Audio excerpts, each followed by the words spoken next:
안녕하십니까? 자, 이번에는 사회 구조 원인론과 관련되어서 세 번째 하위 문화 이론부터 보실 차례입니다.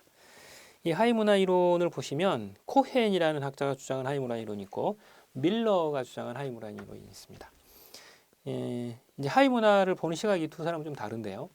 코헨이라고 하는 사람은 하류 계층의 이 청소년들의 이 비행은 중류 계층에 살아가는 사람들에 대해서 저항의 형태로, 반대되는 형태로 혹은 반항의 형태로 만들어져서 형성되었다, 이렇게 주장을 해요.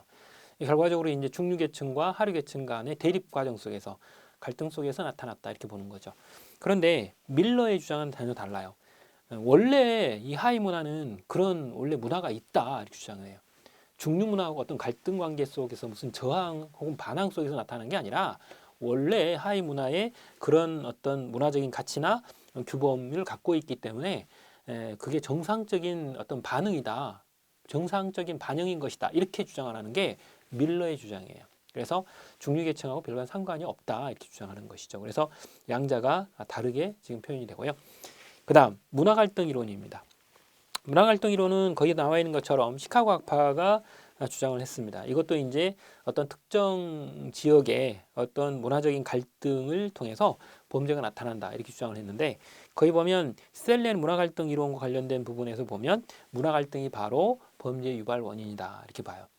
근데 여기서 이제 세부적으로 들어가면 1차적 문화갈등이 있고 2차적 문화갈등이 있어요. 1차적 문화갈등이라고 하는 것은 다른 문화 사이에서의 갈등이에요. 이 문화 간의 갈등 속에서 문화 갈등이 나타나서 그게 범죄로 이어진다, 이렇게 보는 경우가 하나 있어요. 그게 1차적 문화 갈등이에요. 그런데 2차적 문화 갈등은 그렇지 않아요. 동질적인 문화 안에서, 같은 문화 속에서도 또 충돌이 나타나면서 범죄가 나타날 수도 있다. 이게 2차적 문화 갈등입니다. 그래서 실제로 셀렌 문화 갈등 이론과 관련된 부분에 있어서는 두 가지 요소가 안에 들어있다, 이렇게 보시면 됩니다.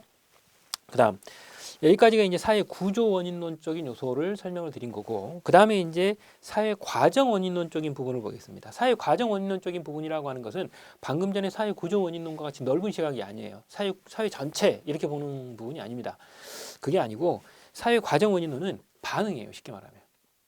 내가 다른 사람이 저렇게 반응 안 되는 주변에 있는 사람들하고 어떤 관계가 있기 때문에 범죄가 나타났다, 이렇게 보거나, 아니면 저 사람의 범죄 행위에 대해서 어떻게 반응을 하느냐, 이런 부분들을 주로 설명을 하게 됩니다. 그래서 거기 보시면 크게 세 가지로 구분이 되어 있죠. 사회학습 이론과, 또 하나는 사회통제 이론과, 또 하나는 낙인 이론, 이렇게 되어 있어요. 자, 먼저 사회학습 이론이라고 하는 이 학습 이론이 주장이 됐습니다. 이 사회학습 이론과 관련된 부분에 있어서는 가장 첫 번째 주장이 되는 사람이 거기 나와 있는 서덜런드의 차별적 접촉 이론입니다. 문제는 여기에 나와 있는 서덜런드의 차별적 접촉 이론 같은 이런 부분도 프랑스의 학습 이론과 관련된 부분들을 받아들인 거죠. 받아들인 거예요. 그래서 거기 나와 있는 이제 차별적 접촉에 의해서 범죄가 성립될 수 있다, 범죄가 나타난다, 이렇게 보는 거죠. 자, 이때 이제 서덜런드의 차별적 접촉이라고 하는 것은 비대면 접촉은 포함이 안 돼요. 대면 접촉일 때, 지금 이제 코로나 상황이어서 뭐 비대면 강의 혹은 비대면 수업, 뭐 이런 형태로 랜선 이런 형태로 이제 설명을 많이 하려고 하는데, 이 서덜런드의 차별적 접촉 이론은 그런 건 포함이 안 돼요. 매스컴에 의해서 아닙니다.